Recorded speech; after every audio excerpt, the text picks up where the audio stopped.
The Instructor Podcast with Terry Cook, talking with leaders, innovators, experts and game changers about what drives them. Welcome to the Instructor Podcast. As always, I am your somewhat jolly northern host, Terry Cook, and I'm delighted to be here, and even more delighted that you have chosen to listen, because this is a show where every week I speak to leaders and experts, innovators and game changers to look at ways that we can improve your driving school and potentially make you an even more awesome driving instructor. And today is no different, because I had the privilege of recently being invited along to the Institute of Master Tutors of Driving, the IMTD, an acronym that I regularly butcher, so apologies to anyone listening. But I was invited along and a wonderful day was had, and I was even more privileged to then ask to become a member, which is, again, lovely to be asked. So very grateful to be invited along and very grateful to be asked to become a member. But the other thing I was also asked was that I was given the opportunity to record the presentations that were taken on the day. And a couple excellent presentations there. So they're what you're going to be hearing today. So first up, you will hear Paul Mountford of Engage, which is a scheme which aims to help equip young learners with the skills and knowledge to be smarter drivers from the day they pass their test. And this presentation was around drug driving. Really interesting presentation, and at the end, Paul gives some details on what we can be doing as instructors. And if you head over to their website, which you can find links for that in the show notes, that is engagedriving.co.uk, we can sign up and we get a lot of useful stuff that we can work with our students on around those things. But yeah, that's first. Followed after that is Professor David Crundle, who is talking about online driver training, basically, and the switch, particularly around the speed awareness courses from in person to online, how that's been mitigated, how that's been managed, what the problems are, what the good things are. And I found this particularly fascinating because I do a lot of Zoom sessions. So for me, it wasn't just about the online driver training, it was the aspect of the whole online stuff altogether. So fascinating conversation there. And then lastly, we have a short presentation about ADAS, which is automatic driver assisted systems. And again, you can find links for all of us in the show notes. But just before we dive into this episode, I want to point you in the direction of the Instructor Podcast newsletter. Now, you can sign up for this either by using the link in the show notes, or you can head to the website, www.theinstructorpodcast.com.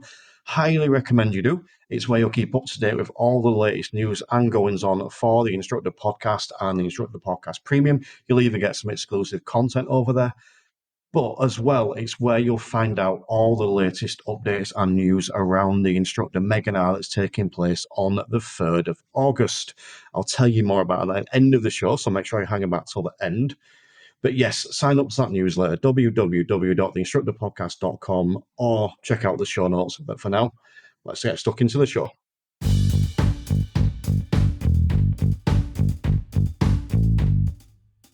Yeah, I'm just going to talk a little while this morning about the issue of drugs and driving. And normally a little bit of knowledge would be a dangerous thing, but I think this morning it might be quite useful for you to know. Obviously, you'd need to spend a lot more time with you to give you the full picture, but just this little taster this morning should be quite useful, hopefully. So a little bit about myself. I'm a retired police officer. I was in Merseyside Police for 36 years, and I left in January this year and started a new role with my local council.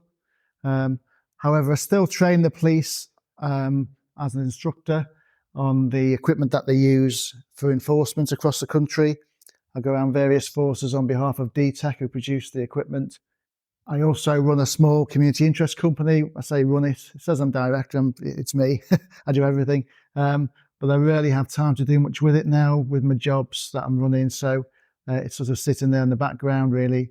And I do still go into businesses and schools and colleges and talk about sort of preemptive education around preventing road crashes on the roads. So a brief agenda about how big the problem is around drug driving, what the law actually says. We use the term drug driving, but what does that actually mean? What do the police currently do? And what might they do in the future? And also, just the last few slides really are about a scheme that we run in Merseyside called Engage, which is a really preemptive measure, if you like, of better educating people at the learning stage. So hopefully they'll know a bit more about it as they start their driving careers, if you like. So you can see some of the stats are quite stark. In 2021, 75,000 offences of drink and drug driving in England and Wales, and convictions have trebled in the recent years. 13% growth in drink drive cases in 2021, with over 33,000 motorists appearing in court, and a 7% rise in deaths as a result of inebriated drivers in 2021. They're quite grim figures, really, and I think it illustrates really the scale of the issue facing the police in the country. And just a really local one for me, in 2011, we run a drink and drug drive campaign every Christmas, like every police force. And in 2011, Merseyside police arrested 18 drivers for drug driving. And 10 years later, it was 251. That's just over the course of 4 weeks. And that's it's gone up again, actually. In 2022, we arrested even more than that. I think over a 6-week period, it was well over 400 drivers. It's a really massive problem for police. Bear in mind, every single arrest that the police make involves officers being taken off the streets to process that prisoner, and quite often police vehicles, they're doubly crewed on patrol, so that's 2 officers taken off for every drink and drug drive arrest. So they're the people that you don't then see on the roads, policing the roads effectively. So it's having a massive impact, not just on drink and drug driving, but on all the other roads policing related issues that you see. And just a trend there for Merseyside, our Christmas Drink Drug Drive campaign, you can see the grey scale is the drug drive arrests, and it's only going in one direction, sad to say, and alarmingly really, and perhaps underreported, also drink drive is also on the rise, not just in Merseyside, but elsewhere as well. So a few more stats. The law changed in 2015, and we had a new offence brought in of driving with a drug above a specified limit. And in 2015, there were 1,800 drug arrests, tests done with 931 arrests. And you can see that last year, that 931 arrest figure had risen to 3,361. And virtually every other drug test is a positive test. So, drug drivers, what do they look like? You might have a stereotypical image in your head about what a drug driver might look like, how you imagine them to be. But in reality, it's any one of those. And certainly in my force, and I speak to colleagues, ex-colleagues, I should say now, in Thames Valley and the Met, who I still work closely with, and it's reflective there as well, that professional drivers are a big, big issue when it comes to drug driving. It's not just your young lads and girls anymore, not that it ever was. It's professional people who drive white vans, for example, mainly for smaller companies. You can always spot them on the roadside. You look at the dashboards and you see lots of litter and paraphernalia and rubbish scattered around the cab. Doesn't mean to say they're always taking drugs, but I say to the police, if you see a van like that, always stop it and do a drug test. And we do find a lot of those drivers are testing positive for things like cannabis and cocaine. Manual tradespeople, for some reason, come up a lot. So your roofers, your window fitters, builders. In Liverpool, we have quite a few construction sites. And when we do a campaign, the police just target those construction sites in the mornings and afternoons when people are coming in and going home. And you'd be amazed how many people are over the limit for things like cannabis. They're clearly using them throughout the daytime as part of their jobs, and they're getting in the cars to drive home. It's a really common scenario. So I apologise for the small font. I've taken some snippets from police custody records just to illustrate some points around what we see in reality. So this is when someone is arrested for drug driving or any other offence at all, and they're booked in at a custody suite, the officer will recite the circumstances of the arrest, and the sergeant on the desk will make a note in the custody record, and this was one such case. Things to think about here, really. Ford Transit, it was a business, a furniture removals operator. The other thing with drug driving is you'll notice with drink driving, it would often be we'd see more arrests at weekends and in the evenings and overnight, early hours of the morning. With drug driving, it's any time of the day, any day of the week. There's no peak time for it at all. This was at 10:35 in the morning. It's also, you tend to see, or you would think perhaps, that more people during the summer months might smoke cannabis or drink more, perhaps with barbecues and the better weather. It isn't weather related at all. It's any time of the year, really, in November. The age of the person, they're generally males, I have to say. Probably 98% of our arrests are males. And the age, it's not just young people, it can be a wide range, if you like. And I think there's a reality that a lot of people smoke cannabis in the same way that you or I might go and have a half a lager or a glass of wine at home. That's their way of unwinding for recreation. Cannabis is incredibly common.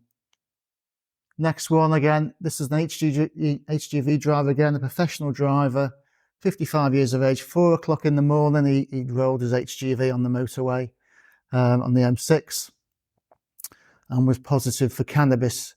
And he admitted that he'd taken cannabis 2 hours earlier at 2 a.m. As part of his journey. Again, strange, 55 years of age, supposedly professional driver. And just one more again, motorway. This was a cocaine using driver who overtook a police vehicle, courier for a multinational company. He wasn't in his courier vehicle at the time, he'd just finished work, this chap, but clearly had been using cocaine earlier that day, in work hours, if you like. He just happened to be caught on his way home, as opposed to being caught in his courier van. Collisions are rising, and during the COVID years, if you like, there was an average of almost 1 collision per week involving a drug-impaired driver, and 1 in 3 collisions currently involve a fatality or a serious injury. It's a massive issue. So when we talk about drug driving, there are a number of different offences in the Road Traffic Act which cover drug driving, and the most serious one is causing death by careless driving whilst unfit through drink and or drugs. I guess you may all know what the drink drive limits are in England and Wales, but you don't actually need to be over a drink drive limit to commit an offence of drink driving, which is a bit of it should be more better known, even amongst the police. Sadly, it's a very under-policed area of work.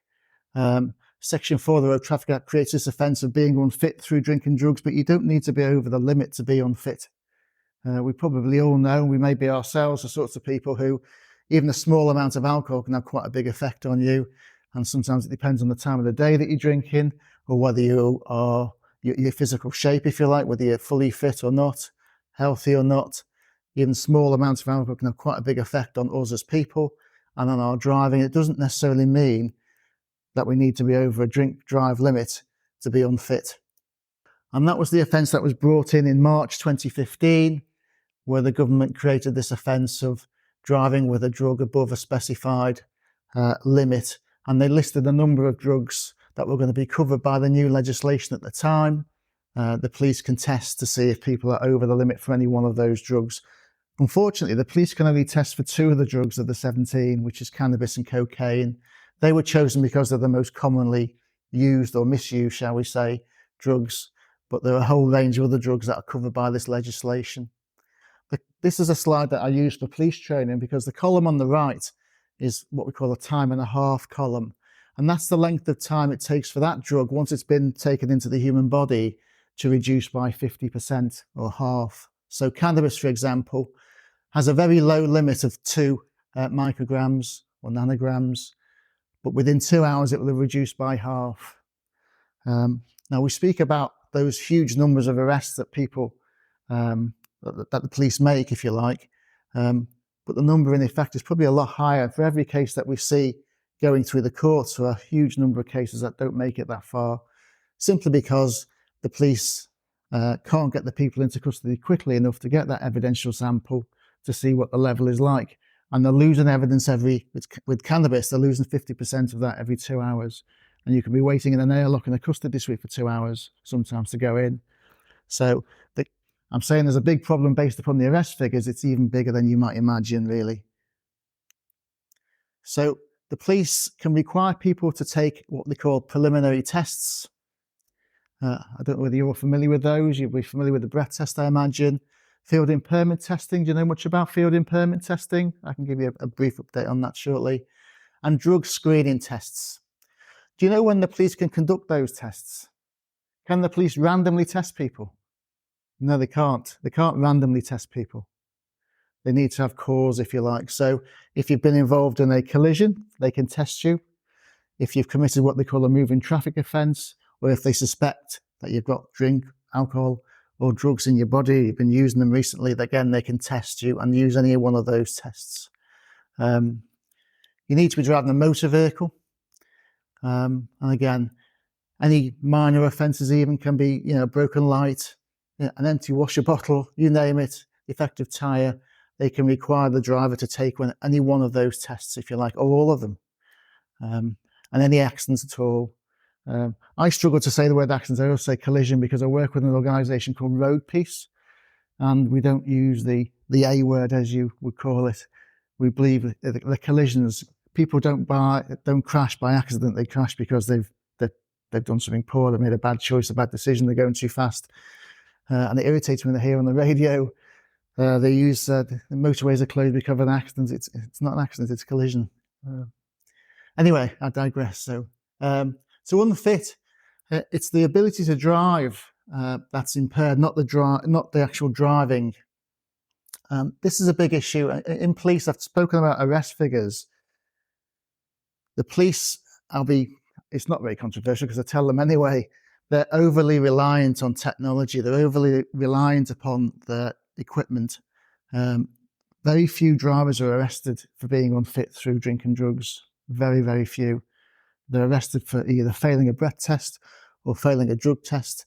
And I've known police officers dealing with drivers who could barely stand up and they're trying to breathalyze them. And you're wondering, why are you doing that? Because the guy can't stand up. He's clearly unfit to do anything. Never mind provide a breath test, but they're forcing that breathalyzer tube into the mouth to get them to blow. There's no point at all. And the Crown Prosecution Service have agreed that the police don't need to see any particularly bad driving. It's based upon the driver's condition, not how they drove the vehicle. But it does help, obviously, in any case that the police will deal with. So the benefits of this it's been out for a few years now.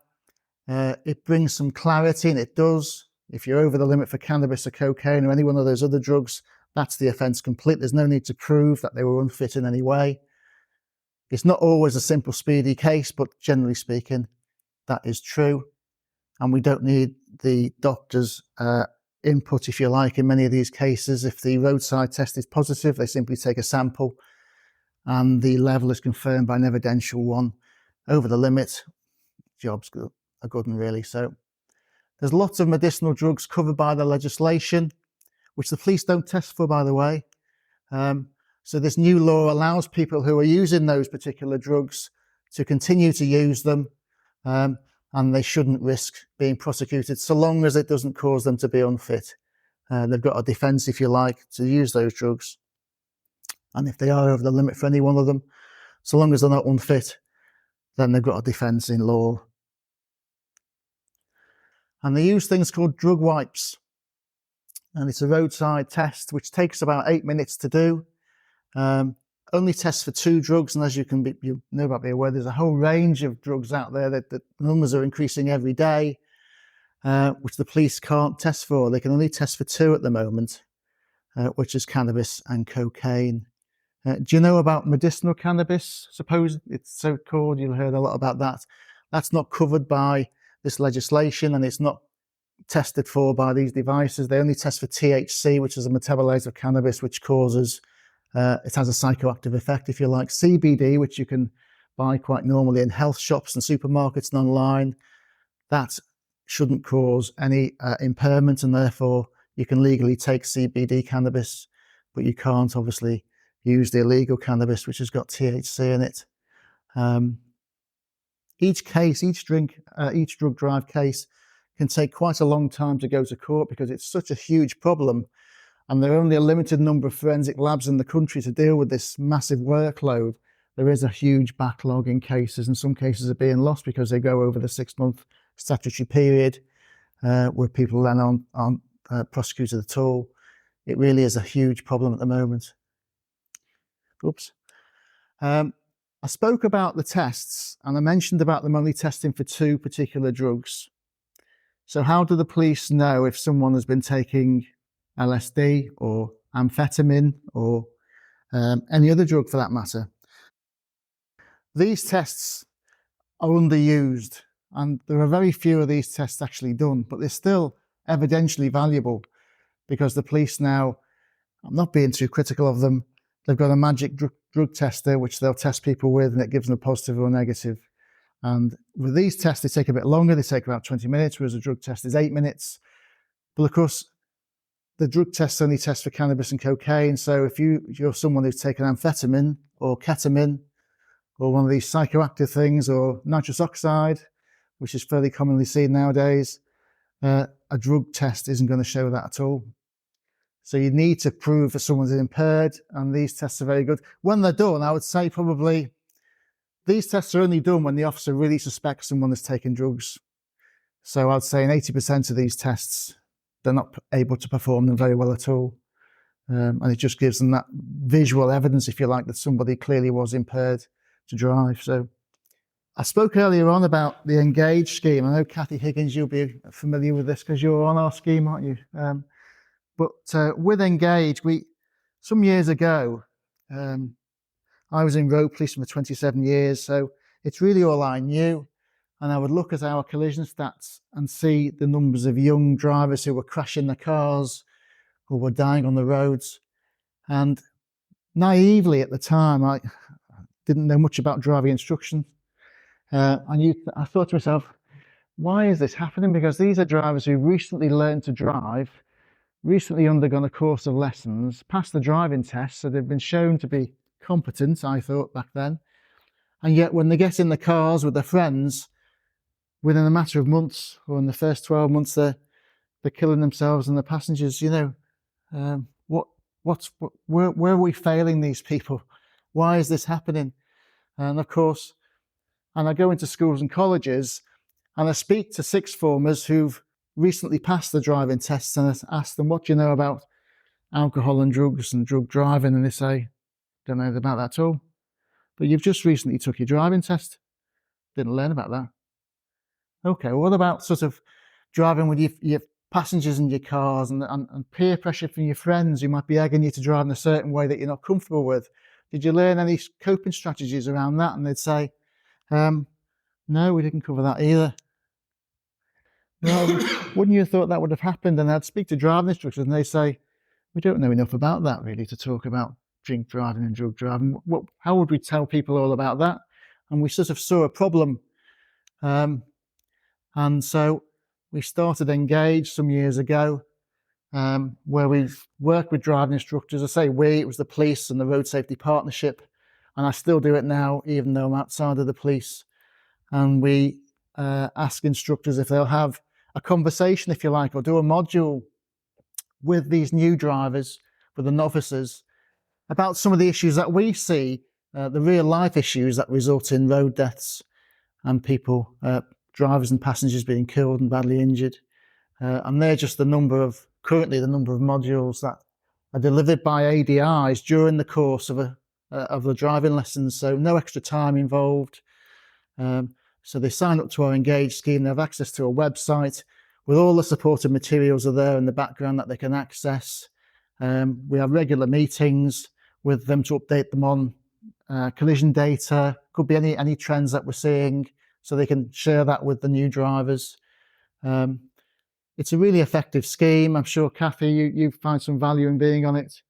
And aside from the road safety aspect of it, I work with the DVSA quite closely now, actually, on the Wirral and the examiners.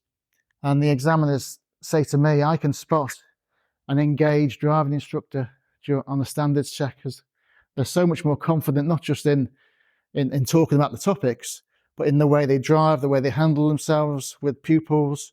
And they say we can spot an engaged instructor because they're far more confident on the standards check than a non-engaged one. And we're looking now to get some accreditation from the DVSA to really support what we're doing with Engage. I was really interested earlier on with what you were talking about, the first speaker, because With the DVSA now, we've got a pilot scheme on the Wirral where examiners are going into schools and they're talking about the test day experience, if you like, what people are going to expect when they turn up for the driving test, to try and break down some of those myths, if you like, and barriers, and break down some of those nerve issues. So we're actually starting to go into schools with them, spend some time saying, well, you've got your test booked in 4 weeks. What do you think your test day is going to be like? This is how it's going to be structured. This is what you're going to do when you turn up, just to break down some of those barriers around nerves and things. So we are working quite closely with the DVSA, and this is all aimed, I mean, we talk about drink and drugs. It's all about giving people that bit of knowledge, if you like, to help them make better choices. No, thank you very much indeed. Most grateful to you. Thank you very much. Thank you. And we're going to be back in just a moment with Professor David Crondall and ADAS, because we're just taking a slight pause in the show to give a shout to the latest sign-ups to the Instructor Podcast Premium, and they are Chris Gregory and Peter Morley. So big thank you to those guys for signing up. They immediately get access to over 100 trainings, both audio, video, and even some written ones as well, based on a variety of topics massively relevant to driving instructors, including coaching and mindfulness for driving instructors, how to become a better instructor, how to run your business better, all that kind of cool stuff. Fast becoming one of the go-to places for CPD in our industry, and I am getting fed up of people telling me that it's the best CPD resource around. I'm not really, keep telling me that I like it. There, if you are considering joining up, there are two different levels. There's a £10 tier where you get all the content, so you get access immediately to over 100 trainings, and you'll get the 2 or 3, well, usually more than that, but at least 2 or 3 a month that I put out as well going forward. And you'll get some exclusive discounts for some wonderful other resources in our industry. That's for the £10 a month tier. If you want to upgrade your CPD even more, you can sign up to the £22 tier, where you can take things interactive and you can join in on certain podcasts or watch them being recorded live. But not only that, you get access to my Zoom room 4 times a month, where you can come in with your problems and we will solve them. And then you also get access to the expert sessions, which are exclusive to the £22 tier, where once a quarter someone comes in and delivers an expert session. We've had excellent ones on so far about delivering roundabouts. We've had one by Kev Tracey Field on how to manage your learners' nerves on test day, and the next one is with Dave Shannon about tax. So some excellent resources there, and they stay in the vault as well, so you can always refer back to them. And the best place to find out more or sign up, again, is to go to the website, www.theinstructorpodcast.com. Okay, thank you very much for the invite to come back and speak to you guys. I was here in 2019, I think it was, and I was talking at that point about VR in hazard perception.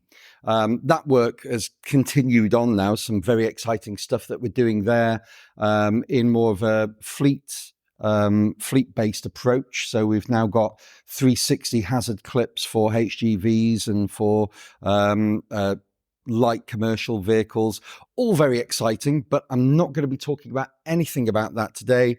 I am going to be talking about online driver training. So as Graham mentioned, he asked me to give you a little bit of a preview of some of the work we've been up to. But first of all, I should probably make it clear what hat I am wearing while doing this talk. I wear a number of hats, as many people do in this industry. My biggest hat, I guess, is that I'm a professor of psychology at Nottingham Trent University. That's the day job, so to speak. And that's where we do lots of fun research on a wide range of issues. One of the things we did over the last 5 years or so was a big study on mindfulness. So very interested in the anxious driver sort of angle as well. However, I'm not going to be talking with a Nottingham Trent University hat on today. I'm also one of 7 people who formed the research development unit at UK ROED. So if you've not come across them, I can't imagine anyone in this room hasn't come across UK ROED. But this is the organisation that is tasked with creating, maintaining, and delivering the indoors courses. Of course, speed awareness is the most famous one, but there's a whole suite of other courses: motorway awareness, what's driving you, safe and considerate driving. In fact, there was 3 of us on the RDU that have just finished and launched the National Rider Risk Awareness course. So this is the motorcycle course that if you are a motorcyclist and you get caught doing something such as filtering without due care and attention, maybe jumping a red light, you will hopefully get the opportunity to come on this course. It replaces a previous course called Ride, which was out there since 2013. So it's a very much a refresh and an update. Well, lots of brand new content to that course. And some of my experience in UK Road is going to come through in this talk, but again, it's not the hat I'm wearing.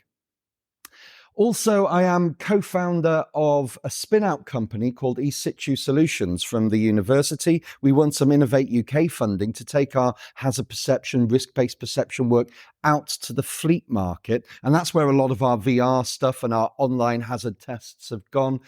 Very exciting work in that area. But that's not the hat I'm wearing either. Today, the hat that I am wearing is through my association with PACTS, the Parliamentary Advisory Council for Transport Safety, a charity that was set up 40 odd years ago with the primary goal of bringing in seatbelt legislation, which was a big win early on for PACTS. And PACTS continues through its membership to bring expertise and knowledge to lobby the government for safe driving practices. So what am I talking about from a PACS point of view today? Well, one of the things we do in PACS when we get our members together, I have the honour of chairing the Road User Behaviour Working Group. And we have a good sized membership, and we get these people together and we make use of their expertise by writing documents and papers for publication.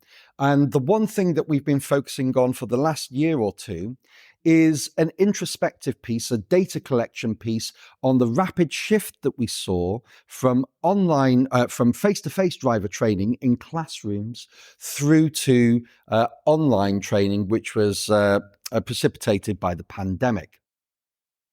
So a little bit of background.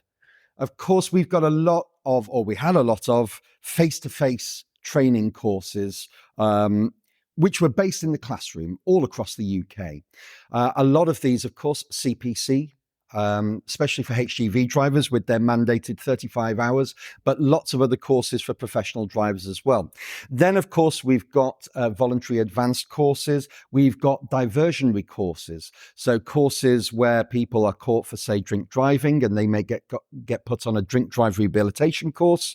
And, of course, the NDORS scheme, the National Driver Offender Retraining Scheme, where if you get caught doing something, you have the opportunity to go on one of those courses in order to avoid the points and fine. Of course, that's not what we really want with that. We want you to be grasping the opportunity to actually take some advanced training rather than just be doing it to avoid the points and the fine.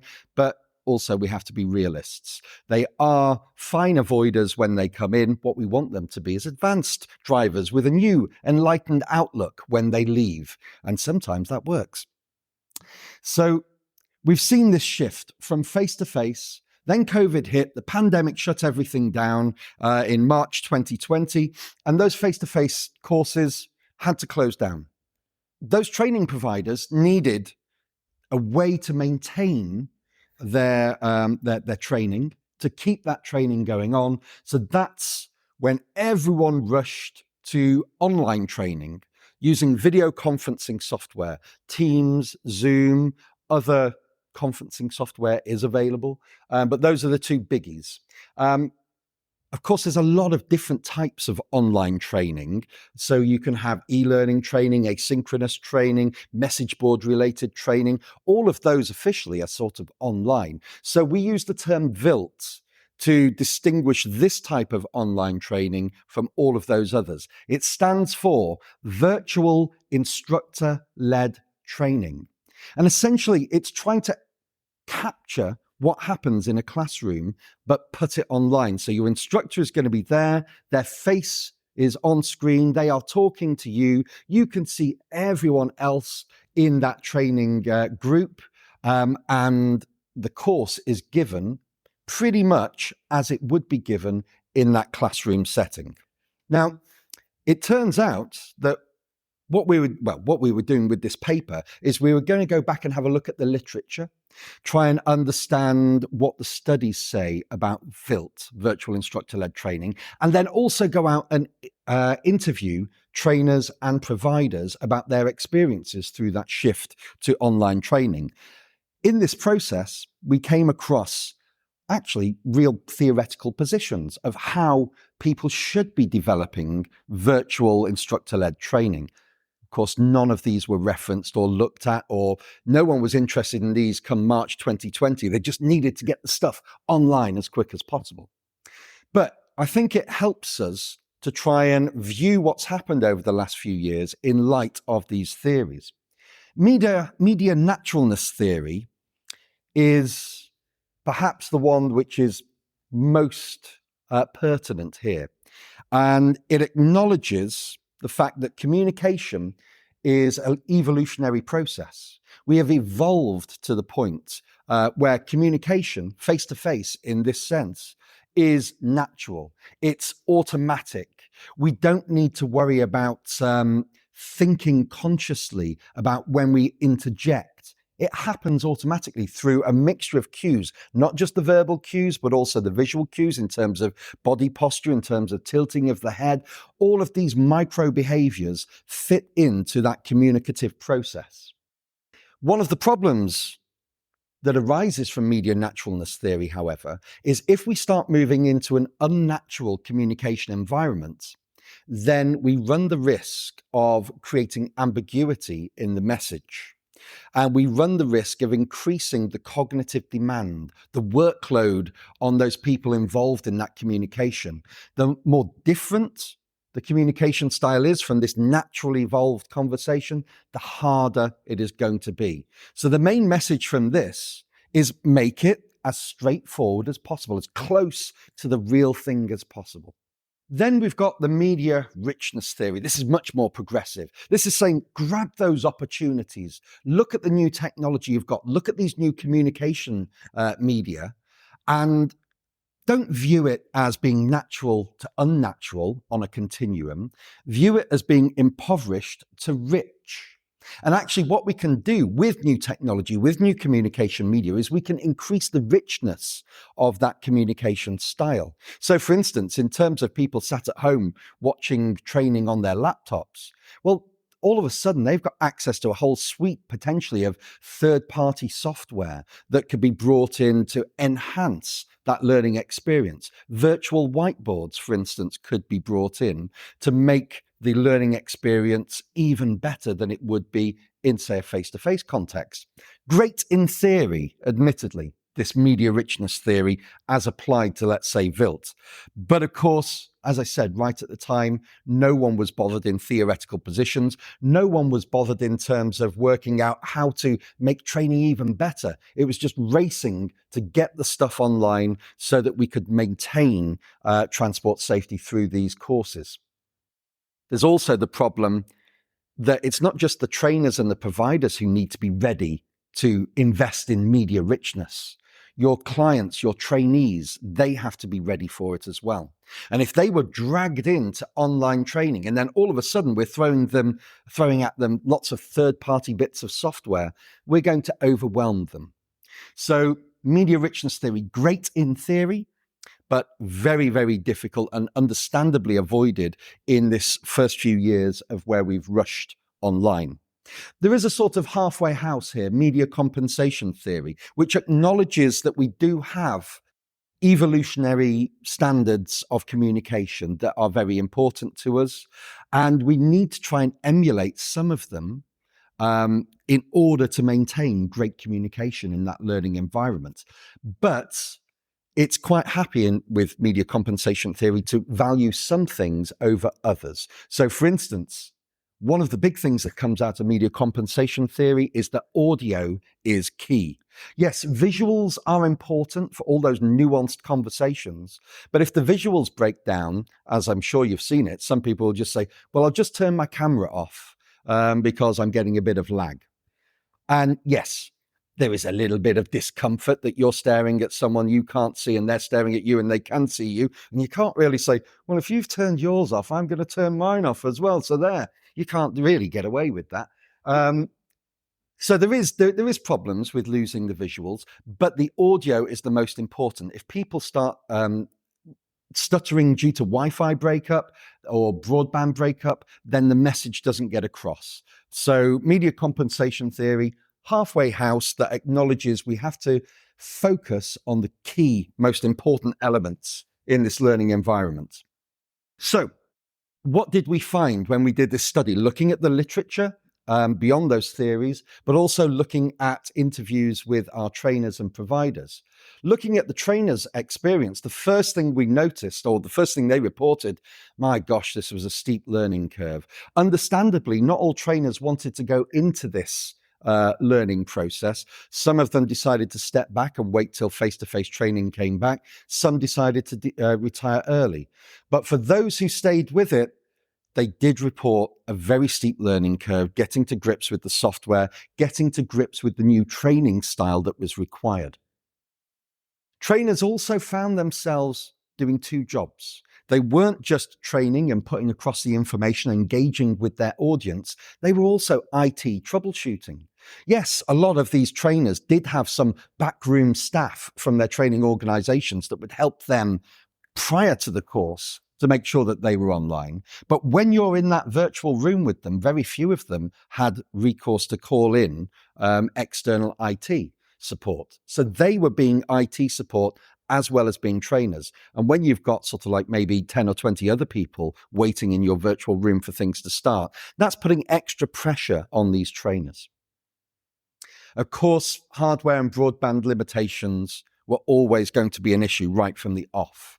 Not everyone's got the high-spec computers that can deal with. Certainly, Teams is a mammoth beast of a program that does drain resources quite a bit.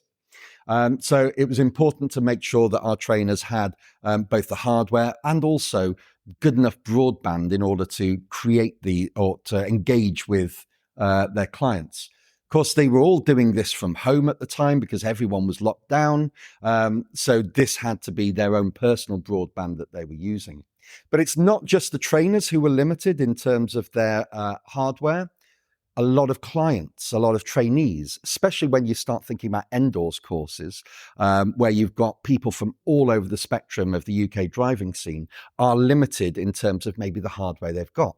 Not everyone's got a laptop, a high-spec PC, or even a tablet. So you do get people still trying to join on mobile phones. And that can be problematic, not least if you're, let's say, doing hazard perception. You're saying, let's have a look at this hazard perception clip, see where the danger's coming from. Very difficult to do that if your screen is only this big. It doesn't really give you the subtlety of cues that you need. But also, we've got issues in that you might be able to see the PowerPoint screen that's being displayed at the time, but then you won't be able to see the faces of other people within your group. And that vibrancy of being part of that group is a very important process in this training experience. So they're losing out on that as well.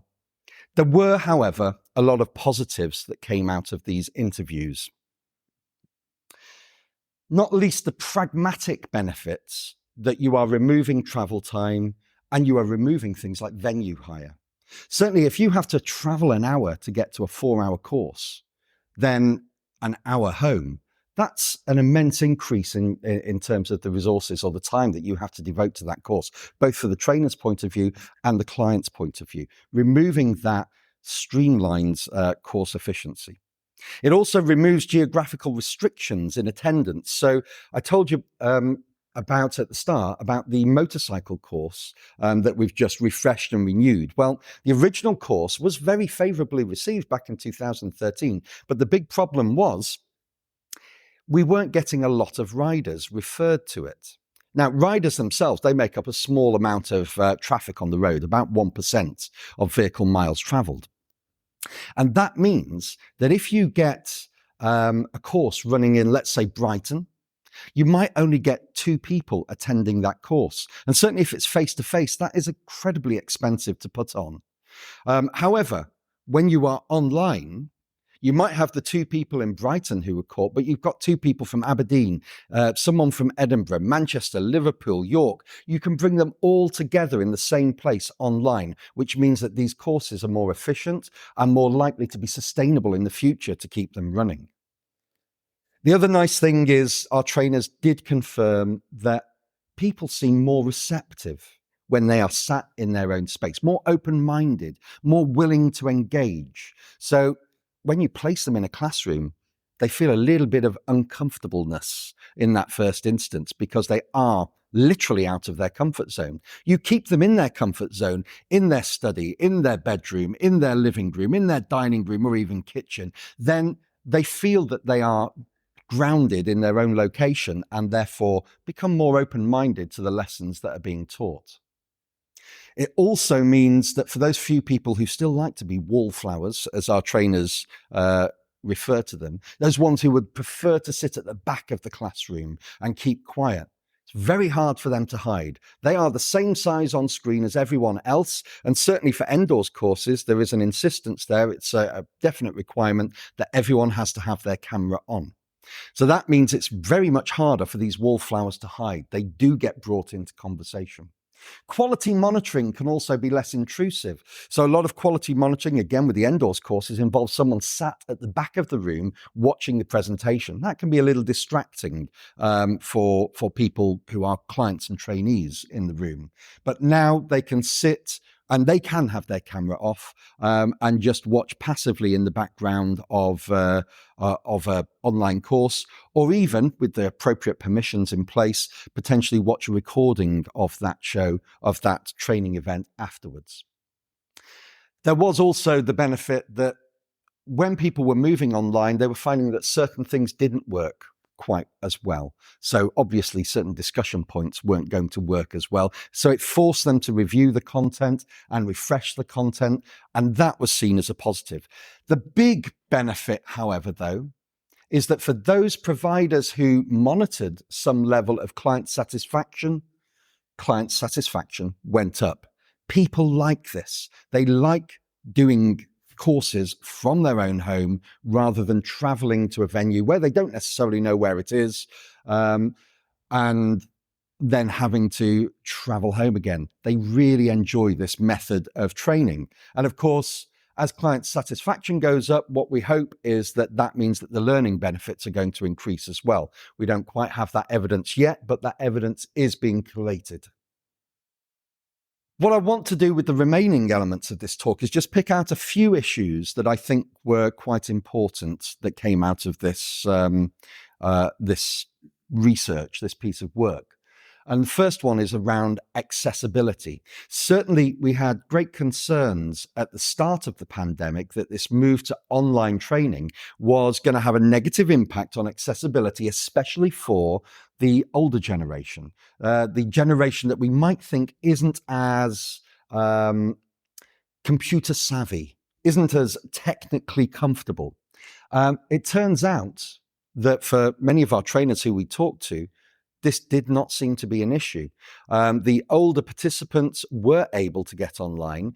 If they were having troubles, oftentimes what they'd do is they would have recruited a digital native, i.e. their granddaughter or their grandson or the kid from over the road would have been there setting them up right at the start. And then once they got into the virtual classroom and it all started, any initial anxiety tended to disappear quite quickly. So that's a big benefit as well. One of those fears that there was going to be age barriers to this technology doesn't seem to be an issue. But there are also other potential accessibility or accessible issue groups, such as deaf participants, such as non-native speakers who might have trouble with the language. They can have huge benefits here as well, or see benefits in the use of live text, which can do real-time subtitles for people. So we don't need translators, we don't need signers or anything like that. Fatigue was something that did come out, often termed Zoom fatigue. And it does seem that it actually is real. There are studies to show that people really are affected by this when online.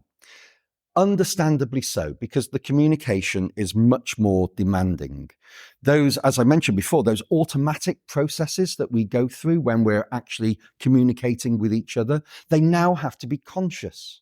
So if we're having a conversation, maybe there's a few of us stood around the water cooler at work, I'll just wait for a pause. I might lean in, I might raise a hand in a jocular way to show that I'm about to make a point. And then everyone pauses and then I make my point. It's so simple and it's an automatic behavior that we engage in. No longer the case, however, in these online settings. You have to raise your hand, virtually raise your hand. So you have to remember to do that. And then the trainer has to remember to actually check whether hands are raised so that they can ask or invite you to ask the question.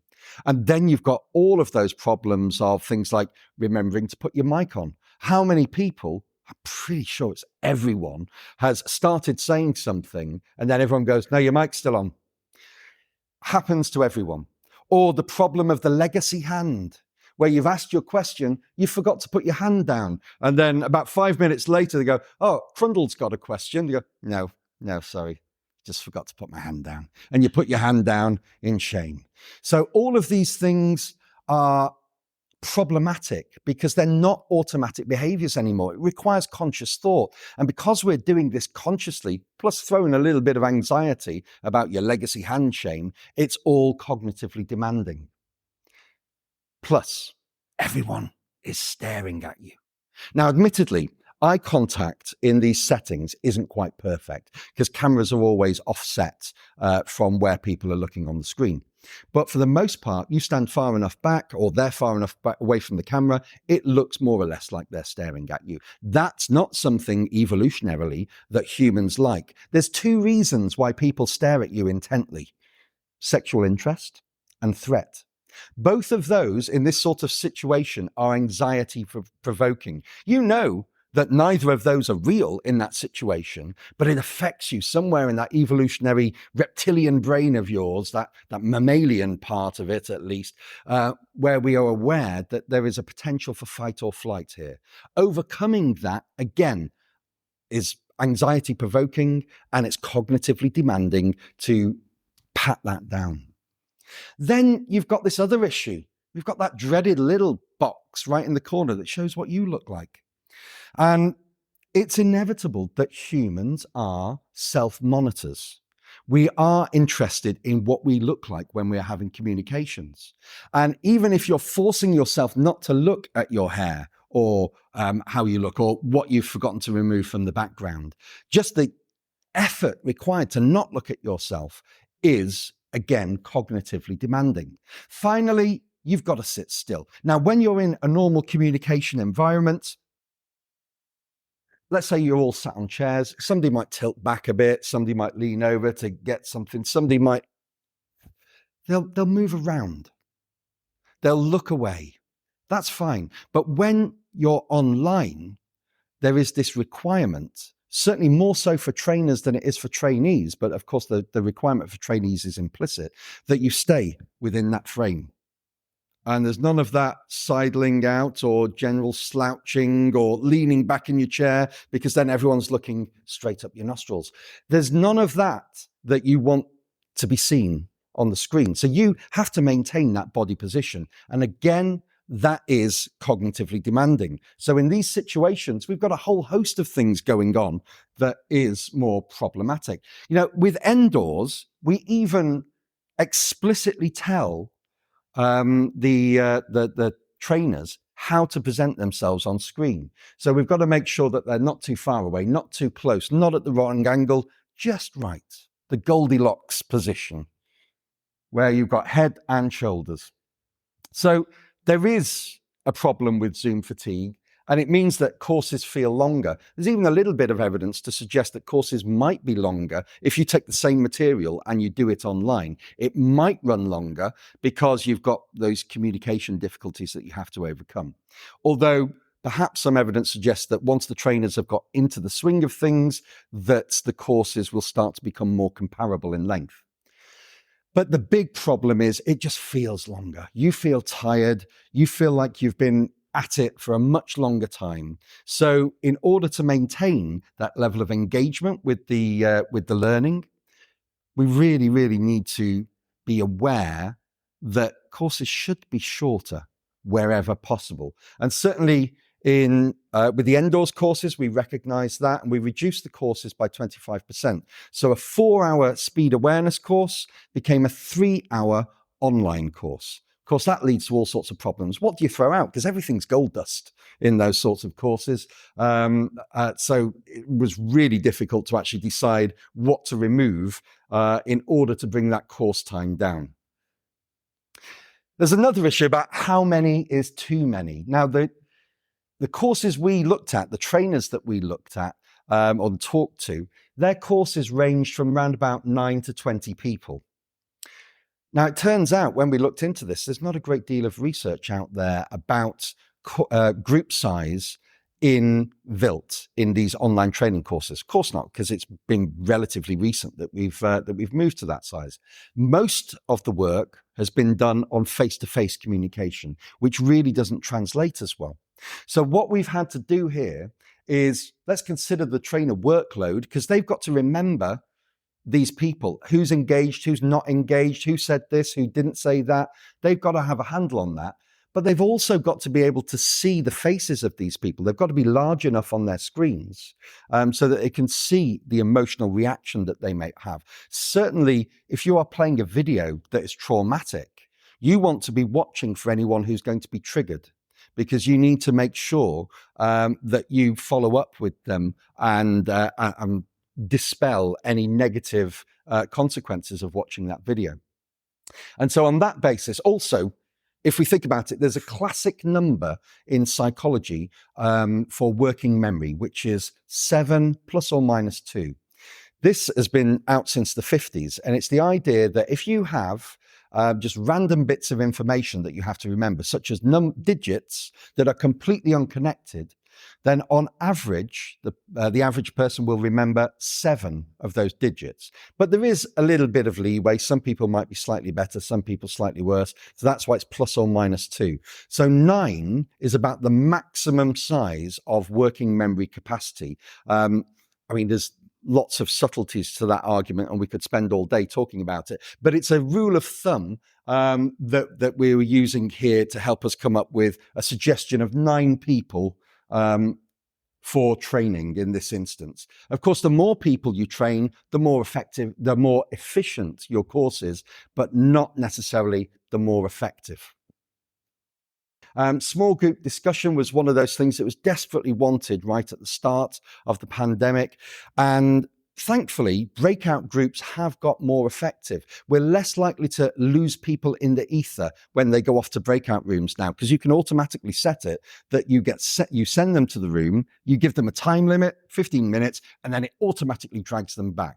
Unfortunately, when you lose that human element of dragging people back, it means that they could be in the middle of telling a very, very personal story about trauma, and then halfway through that they find themselves back in the main room. So there are still issues there, but the software is getting better. So nowadays, for instance, we have rankings for who put up their virtual hand first, which means that we lose out on that. So who's next with the questions? We don't have to worry about that anymore.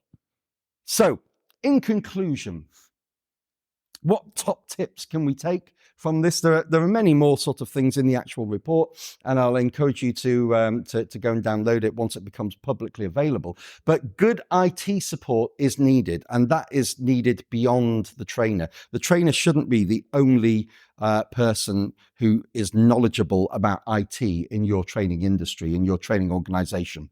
You need to lay ground rules at the start. Inappropriate behavior is something that can be nipped in the bud if you say to people right at the start, this is what we expect of you, and this is what you should expect of me, and let's progress from there. Classes need to be large enough for debate. There has to be that vibrancy that comes from talking to each other or talking with that group. Plus also, one of the big barriers to behavioral change is the perceived social norms. So if you're in a one-to-one situation and you tell someone, yeah, you were caught speeding, you go, well, it's speed cameras. No one likes speed cameras. Well, actually, the evidence suggests that more people are in favor of speed cameras than against them are they going to believe you? But if you're in a room where there's 8 other people saying, yeah, actually, I think speed cameras are very good. There's one outside my child's school, and I think that's vitally important. Then having that challenge through social norms is very important. But you go too large in the class, you're going to find it uncontrollable. Courses should be as short as possible. You've got to try and avoid that Zoom fatigue or Teams fatigue. And you really do have to make sure that all of your media work. And this is a problem that we faced with our motorcycle course. We had some wonderful, wonderful videos done that were all in high def and absolutely beautiful, really impactful. And to get them to play streaming, so difficult. So we had to constantly degrade the quality of the video. Still looks okay, but now hopefully it will work in these settings. But if you don't trial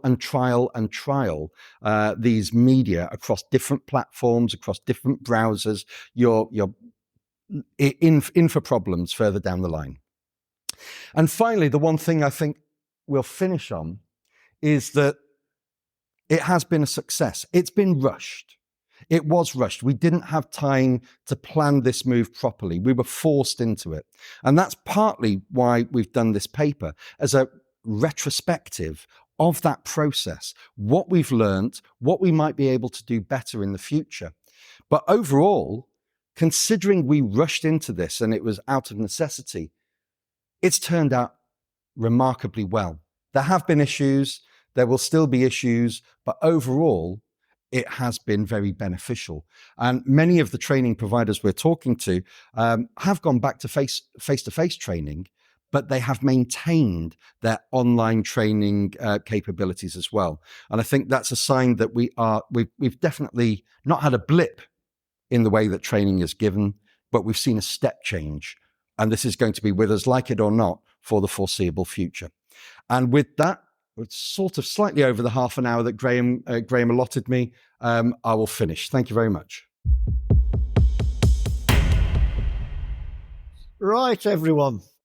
As it says up there, everyone, I've been in the driver training industry in all sorts of roles for quite a long time. Not as long as some of us down there, like Neil. And Graham has asked me to make you guys aware of the ADAS hub.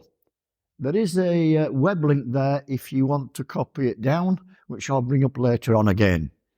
So it's just very, very basic, is this. Now, autonomy in vehicles. This is my own personal view. There's 5 stages. We've got stage 1, hands, feet, eyes and brain. Would you all agree with that? Stage 2 is hands, eyes and brain. I've got a stage 2 vehicle out there. I doubt very much about the brain, but anyway. Stage 3 is eyes and brain. I believe we're just going into stage 3. Stage 4 is just brain only. And I never thought this would happen in my lifetime. Stage 5, no hands, no feet, no eyes, no brain. Would you all agree with me that's happening on some roads now in experimental stages? But what this deals with is ADAS, which is an acronym for Automatic Driver Assistance Systems. Now then, first of all, let me ask you, hands up those who've got speed limiters on the vehicles. Hands up those who've got cruise control on the vehicles. Hands up those who don't use them. Everyone, sometimes I find it irritating, especially when we're driving a long way, where I'm having to encourage my wife to use the adaptive cruise control, the speed limiter. She's got them all on her vehicle, and she's just frightened of them. That's what we were talking about earlier. Or she's uncomfortable to change. Now, ADAS technology have the potential to prevent deaths by 20,000 a year, or about 62% of the road deaths. Now, a lady called Dr. Martha News, and I've taken this all from the ADAS site and also some information that Graham gave me. A lady called Dr. Martha Newsom, a cognitive psychologist, has found the following in her research study involving 500 modern car owners. Found that 2/3 of vehicle owners or drivers, that's 68%, felt overwhelmed with the capabilities of their vehicles, with over the third of 40% of them admitting they did not use the technology to its full potential. Study also uncovered that unlike cars, drivers actively embrace all the other technologies in their lives, such as our computers, our mobile phones, TVs, laptops. Would we all agree with that? We're not afraid of that, are we? Who has not got a mobile phone with them? You see what I mean? Dr. Martha Newsom, who facilitated the consumer study, said, car purchase being one of life's biggest spends, drivers should take more time understanding the tech available at their fingertips so that they don't miss out. Would you all agree this will make driving safer? Yes. I'm reminded of a comment my much older brother said quite a few years ago about video recordings he just bought. He said, I've got a better one, but it's not as good. And I think that's very true. We're being forced along the road, metaphorically, by things we don't want to have to use. Your wife feels comfortable travelling at speed, as mine does, without having to operate another ancillary system with more control equipment, buttons in different places. These things do tend to move around. It's like fog lights became mandatory traffic cars. The control, and it's still true, is in all sorts of different places. And you have to, for the few occasions you might need to use that, you have to remember now, just where is that? Is it left hand, right hand? Is it down there? Is it on the steering column? So I'm not convinced by that statement. Well, have a word with Dr. Newsom about that. Yes, young sir. My son bought a car yesterday. It's got one day on the toys. The option of spending £3 less, having one better toys in. The 20p involved on the toy. Absolutely, at 23. Yeah, but you can talk by a guy who's talking to you about them. Yeah, and I teach mine to use what my car's got, aware that the students may not get a car with all the toys, or they might get one with more, and priming them to expect. I think they automatically expect that every time another iPhone comes out, there is something that they might have to get to use. But a younger mind is more up for that. And what proportion of people on the roads do not? I'm thinking of low traffic neighbourhoods. I remember when mini roundabouts came in, lots of things that are evolving on the roads, which older drivers are still doing in the way that they were taught. And then contact-based, I think that quiet. Yes, Nick. I think a relevant question about the technology, Carl, is you asked about telephones. Hand up if you use all the apps on your telephone. If you're using it in the same basic way that we've always used the telephone, just having one is just exactly the same. Possibly, yeah. And personally, I don't use mine in active cruise control because I look much further ahead than adaptive cruise control can. And I am adapting to the traffic situation much earlier than that new technology is currently capable. Well, to be perfectly honest, I don't like adaptive cruise control. I like cruise control. My wife prefers the speed limiters. I find the cruise control much more comfortable to use, but it's much more dangerous, in my view, than the speed limiters. Because the trouble with cruise control is you set the speed and you have got to look ahead. You've got to keep your mind on the road. Otherwise, if you see a problem, if you're driving along normally, you've got your foot on the accelerator pedal. As soon as you see a problem, without you even being aware of it, what does your right foot do? Comes off the accelerator. What does the cruise control do?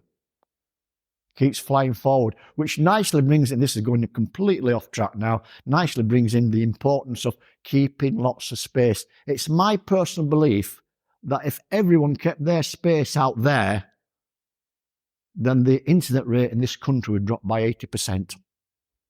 And I believe, I'm going to be very controversial now, if I was to take the majority of you out on the road to assess your driving, I would probably find that probably 70% of you drive too close, but you're not aware of it.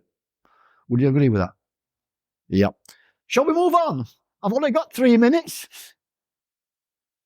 ADAS are developed to automate, adapt, and enhance vehicle technology for safety and better driving. ADAS are proven to reduce road fatalities by minimizing human error. Safety features are designed to avoid crashes and collisions by offering technologies that the driver to the problems. I've got that grammar a bit wrong there. Implementing safeguards and taking control of the vehicle if necessary. Now then, ADAS systems can significantly improve vehicle safety by incorporating key driver assistant functions. Maintaining a safe distance and controlling speeding, which is a factor in 22% of fatalities. I went to a local ROSPA meeting a couple of weeks ago, and we had 2 police officers there from the North Yorkshire Police. And in North Yorkshire, they've got a massive problem with motorcycles. They reckon that motorcyclists make up, as me mentioned earlier, 1% of the motoring population. But in North Yorkshire, it accounts for 22% of all the fatalities. Okay? Again, speed appears to be the big issue. Thanks to intelligent cruise control and intelligent speed assistance, things will become safer. Adaptive features may automate lighting, provide adaptive cruise control, incorporate satellite navigation with traffic warnings, and just one of the things that I've come across, you know, some of you have got cameras on your vehicles that tell you when the speed limit changes because they pick up the camera, don't they? The big problem with those is if you've got a side road where a lorry's gone past and it's moved the sign round, it can give you the wrong information. In fact, I was doing some training in a brand new Ford Transit van, and it had one of those great big iPads at the front. You have all the speed limits for the vans on a particular road going by the sat navigation. And what surprised me was the information coming onto that iPad was based on car speed limits. I found that appalling. A brand new Ford Transit van.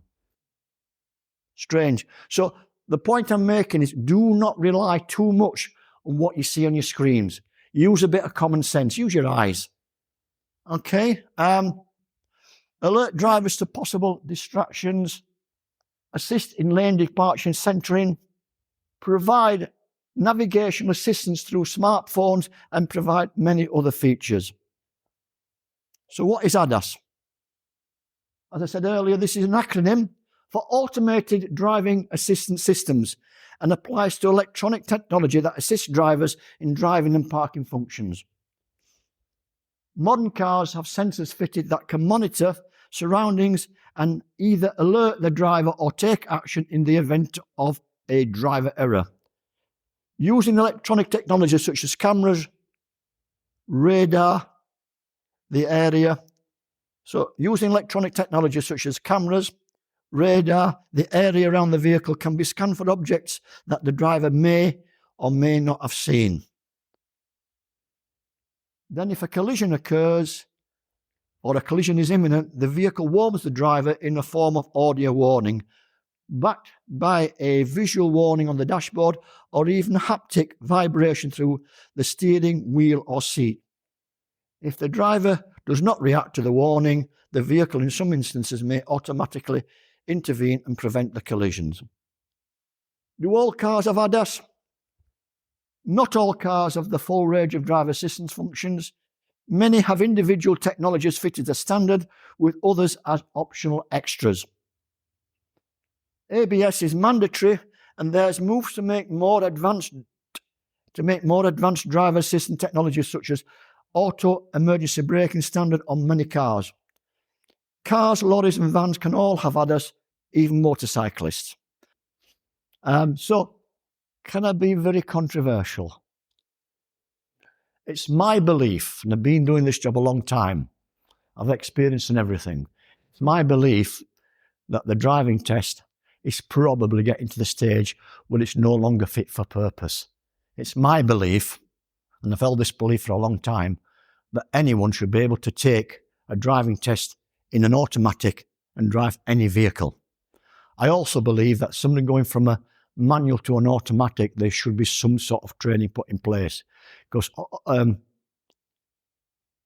lot of drivers go from manual to automatics and have all sorts of incidents. I could list a whole list of them, what they are. That's my personal belief. And with all this technology coming in, why take a driving test in a manual? It's old.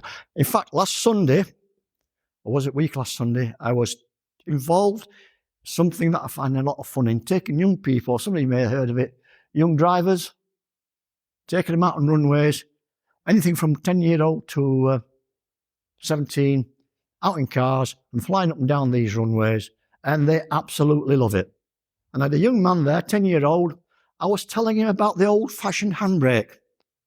And I thought to myself, what a waste of time, because when he gets to driving, they won't be around anymore. What a complete waste of time. I think, yes. I say the problem is with ADI, with lots of them here as ADIs, is we might teach in a vehicle, adaptive cruise control, speed limiters, all the ADAS things that you're doing, and then they buy themselves a 2001 a Peugeot 208 or whatever, and they've got to learn to use a handbrake. They haven't got clutch assist, they haven't got all of those. So we actually taught when we were teaching in a slightly older car, 7 or 8 years old, because that's what likely it is that they're going to do. I would say that 90% of the driver trainers have vehicles now with assisted hill start. Why do they want to learn clutch control? And people say to me that there's no point in driving an automatic car because I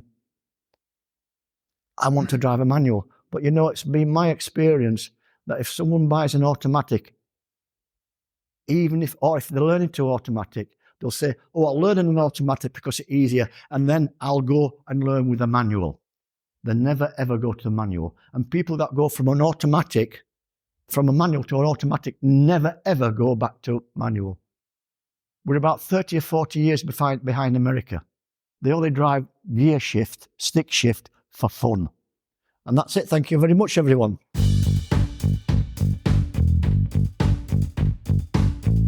So a big thank you there to the IMTD for, well, first of all, inviting me along.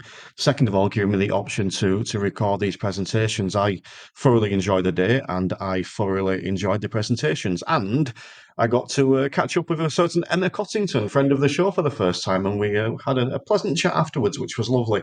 And a special shout out as well to Kathy Higgins, who was the one that invited me and gave me a nice warm hug when I saw her. So that's always a good thing.